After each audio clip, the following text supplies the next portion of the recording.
can't buy. It resides between my eyes. Walked through the fire, came out better on the other side. See, life's like a beach if you find the sand. And right now, I feel like 100 grand. You are listening to Inspired Insider with your host, Dr. Jeremy Wise. Dr. Jeremy Weiss here. I'm founder of InspiredInsider.com, where I talk with inspirational entrepreneurs and leaders like the founders of P90X, Baby Einstein, and many more, and how they overcome big challenges in life and business. And today I'm very excited. We have Laura Fuentes. She's founder of Momables.com and the food and lifestyle brand LauraFuentes.com, where she works with big brands that hire her like Sabra Hummus, Nestle, Bob Red Mill, many more. They reach over 700,000 unique visitors per month, and Momables helps parents feed their children great tasting, healthy foods. And the most important part, Laura, is without spending eternity in the kitchen or breaking the bank. And they provide weekly recipe plans, cookbooks. I love the title of this one, The Best Homemade Kids Snacks on the Planet. And there's 2 others. And they even partner with a done-for-you meal delivery service to make it ultra easy. And she does this all with, while raising 3 kids. Laura, thanks for joining me. I'm super excited to be here, Jeremy. Yeah. So since this Inspired Insider, Laura, I always ask, what's been the lowest point? And then how you push through. Because it wasn't always 5-figure contracts with, big brands. Literally, I've had a lot of lowest points, and nearly all of them involved my cookbooks. Really? It's super stressful to get these recipes typed out, and literally I've gotten almost physically sick, deadlines, like my lowest points of all, which is why when I tell people 3 and I'm good, like it's like kids, right? Your kids are like your cookbooks. I know that this is my last cookbook, right? I just know that I know. Really? Okay. Because I don't want to physically experience that ever again. What is it about it that stresses you out so much? Because people, have that cookbook. Like for you, it's a cookbook. For other people, it's something else in their business that just makes them physically sick. What do you think it is? I honestly think it's not, at the end of the day, it's not what you should be doing, right? So, it's great and they're beautiful, and but it's really not where my talent really is. So when I look at what I enjoy doing the most, that would be producing video production, and in turn that actually, it's really a full cycle, and that brings in revenue for the company, brings in new leads for Momables, it brings new contracts, television opportunities, like a lot of different things. And that's because I focused on what I'm best at. Yeah. But I didn't know that until I tried it, so. You knew that was not where your time should be spent. Yeah, I definitely know that cookbooks is not where my time should be spent, for sure. Talk about early on, though. Was there, right now, like you say, it's been 5 years before you see a lot of traction, or 4 years. Yeah. What about early on? Like where you thought, what kept you going when maybe the traffic wasn't at 1 million page views a month? Right. What were you seeing early on that you're like, it's discouraging? Talk about one of those discouraging early moments. Yeah. So, let's just talk about meal plan development. Okay. Creating meal plans. I should let you guys know that since you're listening and watching, that I'm still creating the meal plans at this moment. And I found that super stressful. And because for a period of time, I had a meal plan developer in place, and she really wasn't the quality. I think I might have mentioned, but I'm slightly a perfectionist, and I know exactly what my audience wants and likes. And I failed at training this person to meet that.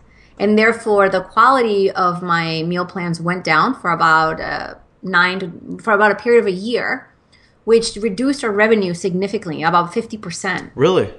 Yes. Wow. And so the biggest mistake and that I've made is letting go something that's super crucial to the revenue of our company, or letting it go to the point of like not supervising it enough, So right now I've been developing meal plans since last February, I think, February or March.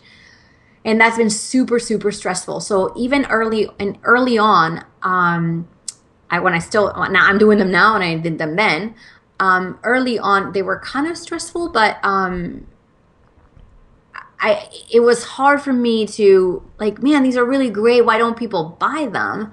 But then I didn't know what I know now about marketing and cycling. I didn't have the traffic, and the hardest part is just sticking to it. And the thing is like, I knew that what I was doing made a difference. And so I hung on to that one email that came once a week from one person that said, oh, I just want to tell you that my son hasn't eaten spinach in like 10 years. And I made this these kale tacos or whatever it was. And he ate, and I just want to thank you. Yeah. And so I hung on to the things. I still have a folder in this one, in our info email inbox, that's called gratitude, to read. It used to be called to read when you're down.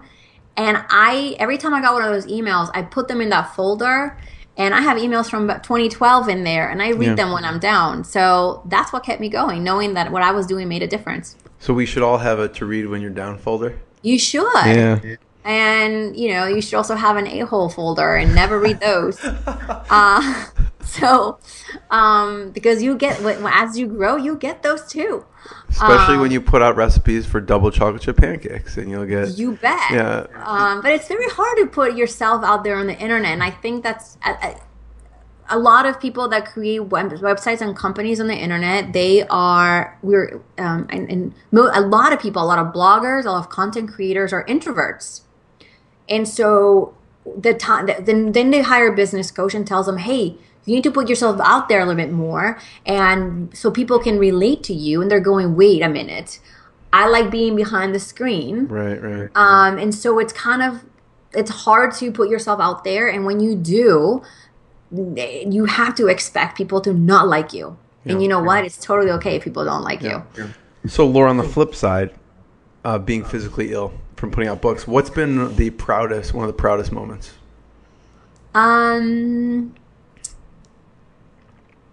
Well, recently, one of the proudest moments, I don't go on Facebook too much. My personal Facebook page. But my proudest moment is to be able to say that my husband quit his job. Mm-hmm. And it was a proud moment for me, but also in the same post, because I realized that I couldn't have done this. I couldn't have given him the opportunity had he not supported us and provided for us for, the last decade, really. We've been married 13 years this fall. So it's really not about me, but it's about what he has also done to put himself in that situation. So that was really one of my proudest moments. I love that. Yeah. Mentors. Another piece of the puzzle is mentors. Who are influential mentors that you go to, or it's a colleague, to bounce things off from a business perspective that's not in your business? I forgot to even thank Justin Crane for introducing us. Yes. I love Justin, and I know you know Justin well also. So thank you, Justin. Yes, He introduced us. One of my mentors, her name is Melissa Lambs. She is how I met Justin. Justin works with Melissa, and Melissa owns a company called The Fresh 20, which is meal planning for dinner only. And she's highly successful. And so while we don't spend, we don't have an hour call every month, nothing like that. I do know that if I reach out, she does make time to help me, and has helped me. She was instrumental when I first launched. And I met her at a conference, super random. And if you ask her why she stuck with me and helped me, it's because she said that, and she told somebody, I heard her say that when I introduced myself to her, I didn't say I'm thinking of doing this.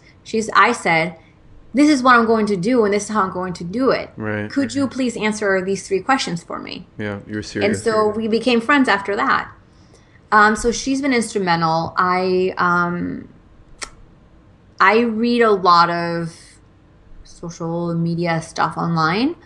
I am friends with somebody named Derek Halpern of Social Triggers. I read his blog post about you. Because he talked about you and then your success and then the Marie Forleo program also. Yeah, so this is like 3 or 4 years ago, but we met and I just went to New York, had, 2-hour coffee with him and just kind of, what's really cool is that at some point you kind of see not financially equals, but you can see that in the industry you're sort of equals. And that's really an awesome moment, to know that you're there with the people that you've looked up to. I have an MBA and I worked in the business industry. We've been business school mentors for 5 years at Loyola University, New Orleans. And I will tell you that business schools and MBA programs are not preparing people to run online businesses. And more so, things are not even necessary. So you have to really, so I did do B School by Marie Forleo really early on. And that was kind of instrumental to kind of, I would say, mental positioning of what I was doing. Yeah. I've learned how to write copy online, things like that. So, but on a day-to-day basis, like I literally shoot things back and forth with my husband. Yeah. And my dad, my stepdad, like he's he's in the PR, he was in the PR industry for years, but he's really, really good about telling me whether or not my great ideas are really on brand or not. Right. So, so my dad is another one, but really industry wise, that's about it. Yeah. Laura, thank you so much. This has been hugely valuable. I appreciate it. So everyone should check out momables.com and laurafuentes.com. It's FUNTES.com. Last question, Laura, for you. So tell me about one of the When You're Down folder messages. What sticks out to you as one of your favorites? Oh my gosh. You know what? There was one a couple of years back that, a lot of parents come to me with their picky eaters, and this woman thought she was very, very hard on her son because she thought that he was a picky eater and he didn't want to try food. So they had like battles on the table. Like it wasn't really, mealtime wasn't bringing the best out of her. And she had read, or maybe listened to a podcast of mine where I interviewed a picky eater expert. And I shared my story about, that I was one of those moms who really not force-fed my kids, but really got into it with my kids about not eating and blah, blah. And then I realized that my son had a clinical issue. So it really wasn't about me. And when you shift that, so she was listening to the podcast and took her son to a specialist, and indeed he had a clinical issue.